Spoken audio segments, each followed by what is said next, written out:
Welcome to the Deep Dive. Today, you've brought us something pretty unusual. Looks like a standard product cage, right? But it's actually designed to stop you from buying the item. We're talking about the Coax to HDMI cable, listed for $20. Sounds useful? Maybe. But the source itself just screams, do not buy this, Yeah. in all caps. And then flat out says there is no such thing. So what's going on here? Yeah, it's fantastic, isn't it? And look, this isn't really about saving you 20 bucks, though that's nice too. The real takeaway here, the aha moment for you, is understanding a core idea in electronics. It's about passive versus active conversion. Get this, and you'll instantly know why some gadget cables are legit and others are. Well, scam. Okay, passive versus active. Let's get into that. The source says the problem is the signal types don't match. HDMI signal is what exactly? HDMI is purely digital. Think ones and zeros. Clean, precise data. It actually uses 19 separate lines for all that digital information. 19 lines, okay.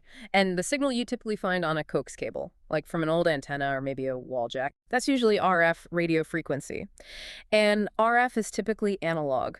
It's not neat ones and zeros, it's more like a continuous wave, a waveform. So digital versus analog. Yeah. Different languages, basically. Exactly. Completely different ways of encoding information. But couldn't you just make a fancy cable that, translates between them?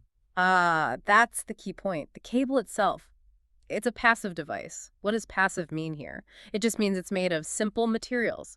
Wire, solder, the connectors on the ends. That's it.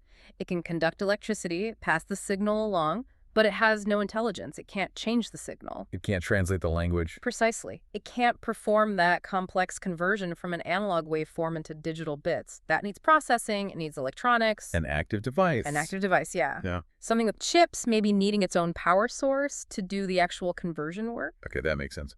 The source also mentions some other issues, Yeah. right? Like copy protection. Yes. HDCP, High Bandwidth Digital Content Protection, is part of the HDMI standard. It's like a digital handshake to prevent unauthorized copying. And Coax. Well, Old analog signals don't have anything like that. nope, nothing comparable. So even if you could magically translate the basic picture signal with a passive wire, which you can't, it would still fail the HDCC check.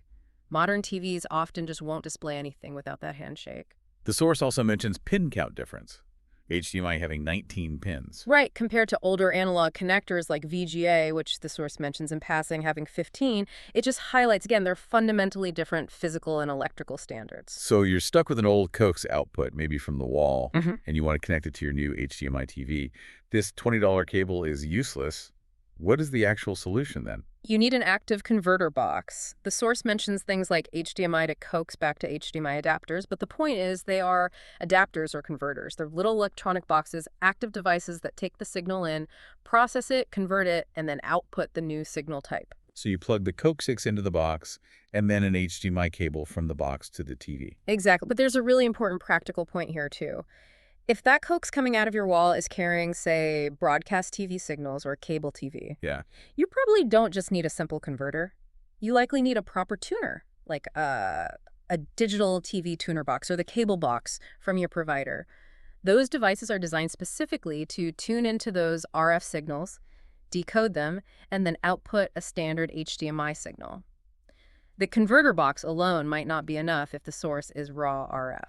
Okay, so the cheap cable is definitely out.